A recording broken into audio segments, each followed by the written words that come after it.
Senior players और junior players का जी, combination दिखाई देता है। और जी, प्रतिका रावल भी जो यंग प्लेयर है, यंग खिलाड़ी है, तो उन्होंने अपना जौहर दिखा दिया अपने बल्लेबाजी से। डब्ल्यूपीएल से जो आपकी बेंच स्ट्रेंथ होती है, आप उसको और निखार सकते हैं। कि यूपी टीम में कमान आपके हाथों में है, कैसे देखती हैं आप यूपी को आगे बढ़ता हुआ?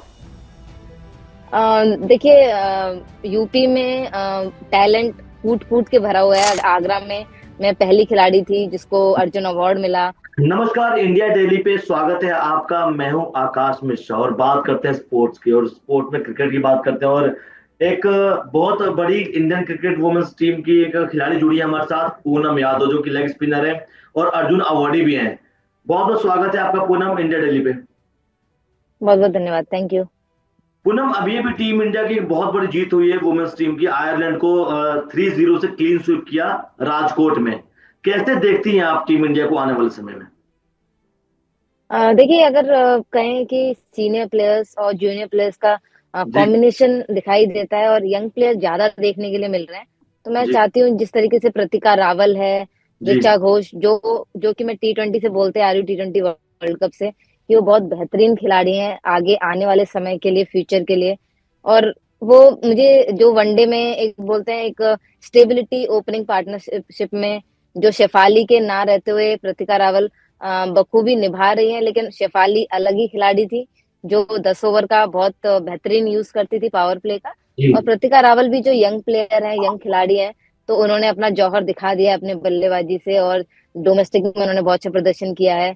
और ऋचा घोष, जिन मतलब देखने में उनकी उम्र छोटी है, लेकिन बहुत अच्छे शॉट्स लगाने की काबिलियत रखती हैं। और बॉलिंग वाइज मुझे लगता है थोड़ा सा वर्क करने की जरूरत है। देखिए, जी, जिस तरीके से आप अगर वर्ल्ड कप की प्रिपरेशन कर रहे हैं, तो आपको एक्सपीरियंस चाहिए। और वो एक्सपीरियंस थोड़ा सा मुझे ऐसा लगता है कि यंग प्लेयर है तो एक्सपीरियंस थोड़ा कम है, लेकिन आप जितना मैचेस खेलेंगे आपको उतना एक्सपीरियंस मिलता जाता है। पूनम, मैच जीतना तो एक अलग बात है, लेकिन इतने बड़े अंतर से मैच जीतना, जो कि आपने मेंस टीम को पीछे पछाड़ दिया है, तो कैसे देख रही है कि जो महिला क्रिकेट टीम है हमारी, दिन प्रतिदिन आगे बढ़ रही है, और बोलते हैं ना कि एक पुरुष टीम को भी आगे पछाड़ दिया, मतलब एशिया में सबसे ज्यादा रन बनाया है, 400 के पार। उसको आप कैसे देखती हैं? देखिए, मुझे लगता है जिस तरह की इंटेंट अप्रोच जो कि पिछले मैचेस में और बहुत सारे मैचेस में देखने के लिए नहीं मिली थी। हालांकि हर कोई यही बोलता है कि आयरलैंड टीम थी, लेकिन रन तो भारतीय खिलाड़ी हमारी महिलाओं ने ही बनाए हैं, जिनको अप्रिसिएशन देना होगा, प्रोत्साहित करना होगा सारे खिलाड़ियों को। क्योंकि आप बल्लेबाजी करते हैं, बल्लेबाजी करना चाहे गेंदबाजी कितनी हल्की हो, कैसी भी हो, लेकिन आपका बैटिंग प्रदर्शन दिखना चाहिए जब आप बैटिंग करते हैं। अगर आपका इंटेंट अच्छा है, अप्रोच अच्छा है, तो आप चाहे वो हल्की टीम हो चाहे भारी टीम हो, आप हमेशा प्रदर्शन अच्छा करेंगे। पूनम, पहले की महिला टीम, क्रिकेट टीम में और अब के महिला क्रिकेट टीम में क्या फर्क पड़ा है? क्या जय शाह के आने से कुछ फर्क पड़ा है? जो कि हमेशा बोला जाता था कि नहीं, पुरुष टीम को ज्यादा फैसिलिटीज मिलती है, महिला टीम को कम फैसिलिटीज मिलती है। आपके नजरिए से क्या कितना कुछ फर्क पड़ा है इसमें? देखिए, मुझे लगता है पहले भी फैसिलिटीज बहुत थी और आज के टाइम पे और अधिक मिल रही हैं फैसिलिटीज। क्योंकि जी, जब हमने खेलना स्टार्ट किया था, तब जब आप अच्छा क्रिकेट खेलेंगे तो हर कोई आपको प्रोत्साहित करने के लिए हर चीजें एक जी, एक दर्जे से लेके दूसरे दर्जे पर हमेशा लेके जाएगा। तो उसके लिए आपको कंसिस्टेंट परफॉर्मेंस देना होगा, चाहे वो इंडियन टीम मेंस की हो चाहे विमेंस की हो।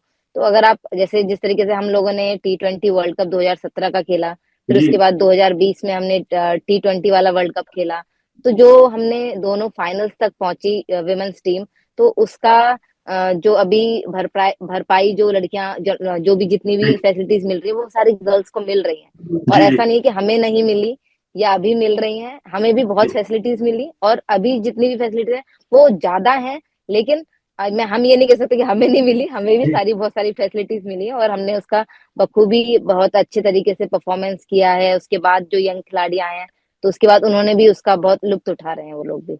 पूनम, जैसे आईपीएल होता है, उसके बाद आईपीएल में जो अच्छा प्रदर्शन करता है तो टीम इंडिया मैच में उनको मौका मिलता है। वैसे ये डब्ल्यूपीएल का भी क्रेज जारी है, और डब्ल्यूपीएल से भी जाते हैं, महिलाएं जाती हैं वहां पे, इंटरनेशनल क्रिकेट खेलती हैं। कितना कुछ अच्छा कर दिया गया है बीसीसीआई ने, कर दिया डब्ल्यूपीएल खिला के।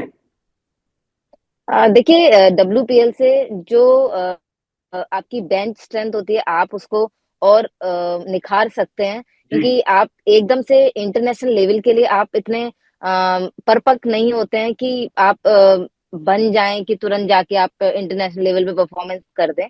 तो जी। वो बहुत अच्छा प्लेटफॉर्म है छोटे बच्चों के लिए, यंग खिलाड़ियों के लिए, ताकि आप वहां पे जाके उस प्रेशर को हैंडल करें और इंटरनेशनल लेवल लेवल के लिए रेडी रहें। क्योंकि जब आप डोमेस्टिक लेवल खेलते हैं उसके बाद सीधे इंटरनेशनल लेवल खेलते हैं तो उसका गैप बहुत ज्यादा बड़ा हो जाता है। लेकिन जब आप WPL में खेलते हैं और वो भी फॉरेन टीम्स होती हैं, तो आपको वहां का अगर प्रेशर आपको हैंडल करना आ गया तो आप इंटरनेशनल लेवल पे इजीली वो प्रेशर हैंडल कर सकते पूनम, चूंकि यूपी टीम में कमान आपके हाथों में है, कैसे देखती हैं आप यूपी को आगे बढ़ता हुआ?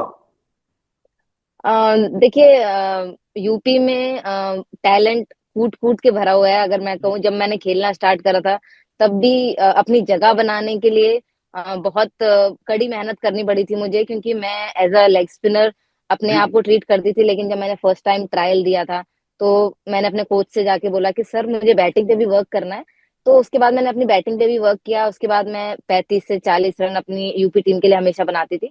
तो जी। एज अ ऑलराउंडर मैंने यूपी में बहुत परफॉर्मेंस किया। लेकिन अभी आज के टाइम में जब मैंने ट्रायल दिया था तब एक ही लेग स्पिनर थी मैं। लेकिन यूपी में अगर आप देखेंगे, मेरे आगरा आगरा में कम से कम 10 लड़कियां लेग स्पिनर हैं, जी। आगरा आगरा में। यूपी में मुझे लगता है कि 30 से 40 40 लड़कियां हो सकती हैं, या इससे ज्यादा भी हो सकती हैं लेग स्पिनर। जी। तो जी। मुझे अच्छा लगता है, और जितना टैलेंट यूपी में है, और मेरे को अच्छा लगता है कि यूपी में आके, मतलब मैंने रेलवे इसलिए छोड़ा था, मुझे रेलवे से बहुत लगाव है, यूपी से भी बहुत लगाव है। लेकिन आप जिस बेस से आते हैं तो आप उसे ज्यादा प्रेफरेंस देते हैं। तो मेरे को यूपी से मुझे ये था कि अगर मैं 2-3 साल और खेलती हूँ तो मैं यूपी के लिए खेलूं और अच्छा परफॉर्मेंस करूं, और जो यंग खिलाड़ी हैं, जो उभरते सितारे हैं, उनको गाइड करूं। और अगर उनको कोई भी किसी चीज के भी अगर मेरी हेल्प चाहिए तो मैं उनको मोटिवेट करूं। और वो दिखती हैं लड़कियों में, और वो बोलते भी आके कि नहीं दीदी, आपके आने से बहुत सारे चेंजेस हुए हैं, हम लोगों को समझ में, मतलब पहले इतना समझ नहीं थी लेकिन अभी हमें थोड़ा समझ में आता है कि हमें कैसे डील करना है, कौन सी सिचुएशन में डील करना है, क्योंकि एक सीनियर प्लेयर का थोड़ा सा इफेक्ट पड़ता है आपकी टीम पे। आप अर्जुन अवार्डी हैं, और उसके बाद जब आपका नाम नॉमिनेट हुआ था अर्जुन अवार्ड अवार्ड के लिए, क्या कुछ फील हुआ था आपको? क्या कुछ प्राउड मोमेंट हुआ था, और आपके पेरेंट्स को कितना प्राउड हुआ था? देखिए, मेरा काम हमेशा मेहनत रहा है, चाहे वो कोई भी फील्ड हो। क्योंकि जैसे मेरे पेरेंट्स हैं, उन्होंने मेरे पे बहुत बिलीव दिखाया, मेरी मदर ने बहुत बिलीव दिखाया, उनके लिए बहुत खुशी की बात थी। और जो मेरे फ्रेंड्स हैं, उन्होंने मुझे हमेशा हर एक डिफिकल्ट सिचुएशन से मुझे निकाला। क्योंकि जब भी मैं मैचेस खेलने जाती थी इंटरनेशनल लेवल पे, तो जब भी इंडिया खेलती थी तो कंटिन्यू, मतलब मैं 2013 से मैं टीम में थी। जी। लेकिन मैंने अपनी टीम में जगह मैंने 2017 में बनाई थी। तो 2017 के बाद 2019 में मुझे वो अवार्ड मिला है। क्योंकि जी। मैंने पहले मैं एक ही मैच खेलती थी और फिर टूर पे जाती थी, फिर एक मैच खिलाते थे। लेकिन मैं उस एक मैच का अपॉर्चुनिटी का वेट करती थी कि मुझे एक मैच मिलेगा, मुझे परफॉर्मेंस करना है। तो आप अपने आप को किस तरीके से रेडी करते हैं परफॉर्मेंस के लिए, और वो जो जो मतलब पेरेंट्स का जो सपोर्ट मिलता है, वो मिलना बहुत जरूरी है। हार्डवर्क देखिए सब सब लोग करते हैं, किसी को मिलता है किसी को नहीं मिलता है। लेकिन वो जो खुशी थी, क्योंकि आगरा में मैं पहली खिलाड़ी थी जिसको अर्जुन अवार्ड मिला, और मेरे जो फ्रेंड्स थे हमेशा यही बोलते थे, पूनम हमें तो अर्जुन अवार्ड नहीं मिला लेकिन हम चाहते हैं कि तुझे अर्जुन अवार्ड मिले, हम देखें कि भाई आगरा से भी एक लड़की है क्रिकेट से जिसको अर्जुन अवार्ड मिला है। तो मुझे अच्छा लगता है कि मेरे फ्रेंड्स मुझे अप्रिशिएट करते हैं, और मैं उनको हमेशा हासिल करने की कोशिश करती हूँ कि भाई अगर उन्होंने बोला है तो मुझे वो चीज करनी जरूर पूनम, अगर पूनम यादव क्रिकेटर नहीं होती तो फिर क्या होती? है। कौन सा स्पोर्ट्स में जाती? देखिए, स्पोर्ट्स मुझे सारे पसंद है, लेकिन क्रिकेट के अलावा अगर आप, अभी भी मुझे ऐसा लगता है, अभी मैं ऑफिस भी कर रही हूँ क्योंकि हमारे 330 दिन की छुट्टी खत्म हो चुकी है। मैं पहले रेलवे से खेल रही थी, लेकिन जी। क्रिकेट के अलावा मुझे नहीं लगता कि मैं कुछ करती, शायद शादी हो गई होती और कुछ नहीं होता। कोई फील्ड, मतलब मैंने कभी चूज ही नहीं करा, क्रिकेट के अलावा मेरे दिमाग में कोई चीज आती नहीं कभी भी। नहीं तो जब कोई भी एक बच्चा जन्म लेता है तो उसके बाद वो सोचता है कि मैं डॉक्टर बनूं, इंजीनियर बनूं, लेकिन आप क्रिकेटर बनी, क्या कुछ माइंड में ऐसा आया कि आप क्रिकेट की तरफ चली गई? देखिए, परिस्थितियां बहुत विपरीत थी मेरे, मतलब क्योंकि मैं एक छोटे गांव से बिलोंग करती हूँ, महुआहार, जो कि मैनपुरी घिरोर के साइड में पड़ता है।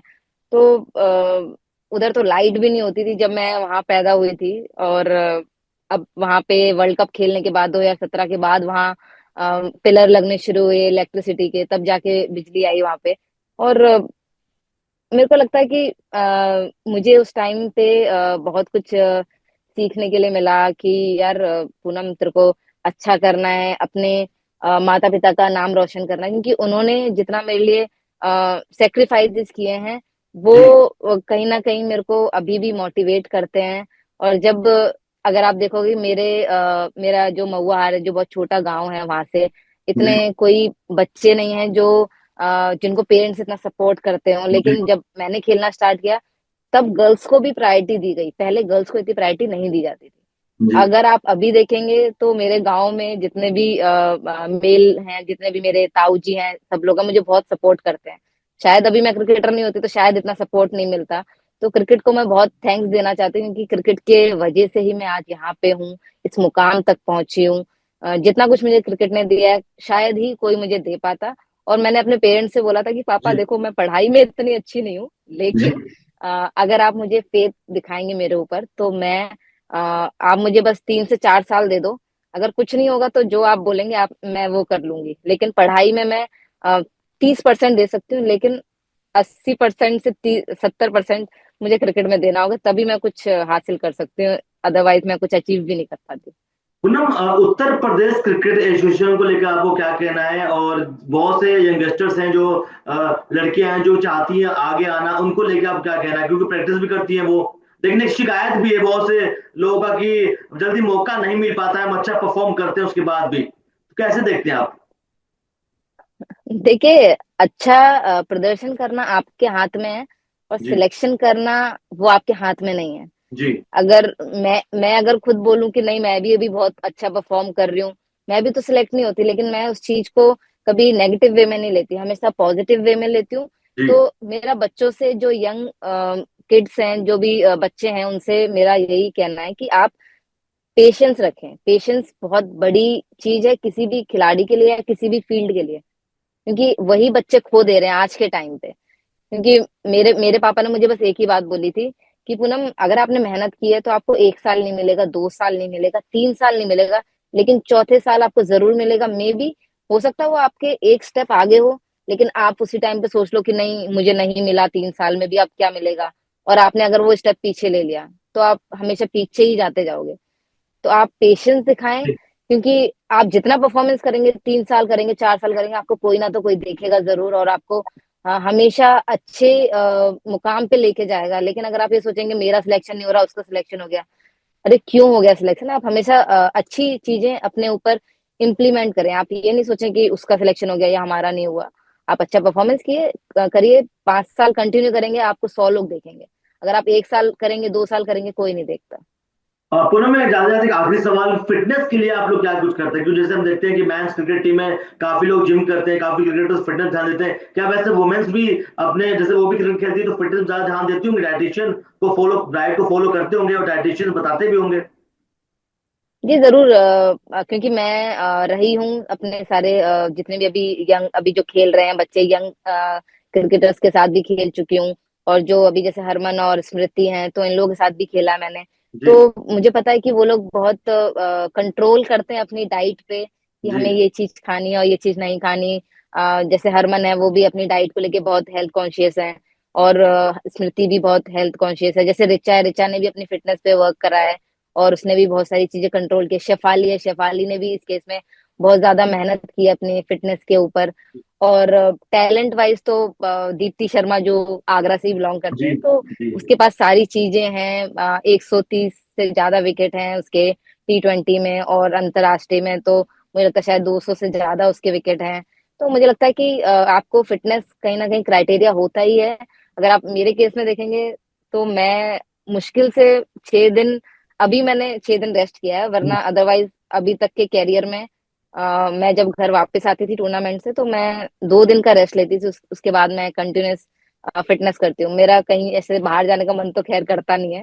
ये फिटनेस, मेरे को लगता है कि फिटनेस ही मुझे खिला सकती है, और जो मुझे मेंटेन रख सकती है मेरी बॉडी। अगर आपका स्किल लेवल आपको एक टाइम तक ही आपका साथ देगा, लेकिन आपका फिटनेस आपको हमेशा आगे लेके जाएगा। अच्छा, एक आखिरी सवाल जाते जाते, पूनम, जब हम देखते हैं कि वुमेन्स क्रिकेट टीम का मैच होता है, जो मैच जीतने के बाद जाते हैं होटल्स में, एंजॉय करते हैं, डांस वगैरह करते हैं, कितना कुछ मजा आता होगा आप लोगों को एक साथ रहने में। उसके बाद जो ड्रेसिंग रूम में बातें होती है, वहां पे एंजॉयमेंट होती है, फिर होटल्स में जाकर के आपस में एंजॉय करते हो, कितना कुछ अच्छा लगता है कि मैच जीतने के बाद जो एंजॉयमेंट होती है वो अलग लेवल का होता है। जी जरूर, क्योंकि मुझे लगता है कि अगर आप जीत रहे हैं तो आपको वो सक्सेस एंजॉय करनी आनी चाहिए, जी। क्योंकि अगर आपने सक्सेस एंजॉय नहीं की और हार के लिए तो हर कोई बोलता है कि आप जी। हार गए या आप कैसे हार गए, 100 सवाल हो जाते हैं। जीतते हैं तो बस एक ही सवाल होता है, आपने अरे आपने बहुत अच्छा करा, आप जीत गए, जी। बस इतनी ही बात होती है। लेकिन जब आप हारते हैं तो आपको 100 लोग सवाल करते हैं, उस सौ 100 सवालों के पीछे भी 100 सवाल खड़े होते हैं जी। हमेशा। तो इसलिए मुझे लगता है सक्सेस एंजॉय करना बहुत ज्यादा जरूरी है। ये मैंने WBBL में जब मैं गई थी तब मैंने सीखा था कि वो लोग चाहे मैच हारे चाहे वो जीते, वो हमेशा एंजॉय करते थे। और जब अभी यहाँ पे जब DC के लिए मैंने खेला तो वहां पे भी बहुत हम लोग सक्सेस एंजॉय करते थे जी। कि, और जो फॉरेन प्लेयर्स होते थे वो चाहे हम हारे चाहे जीते लेकिन वो नॉर्मल अपना बिहेव रखते थे। उनको ना सक्सेस से ज्यादा वो था, ना लूज से कि अगर हार भी रहे हैं या जीत रहे हैं, उनका बिहेवियर हमेशा एक ही रहता था। तो मेरे हिसाब से सक्सेस एंजॉय करना चाहिए। जी। मैंने इतना एंजॉय नहीं करा, लेकिन मैं जी। चाहती हूँ कि जो भी यंग बच्चे हैं जो आए वो अपनी सक्सेस एंजॉय करें हमेशा। बहुत बहुत धन्यवाद पूनम, आप हमसे जुड़ी, आप हमसे बात की, और हम भी यही चाहते हैं कि वुमेन्स क्रिकेट टीम ऐसे ही आगे बढ़ते रहे और जीत के परचम लहराते रहे। धन्यवाद।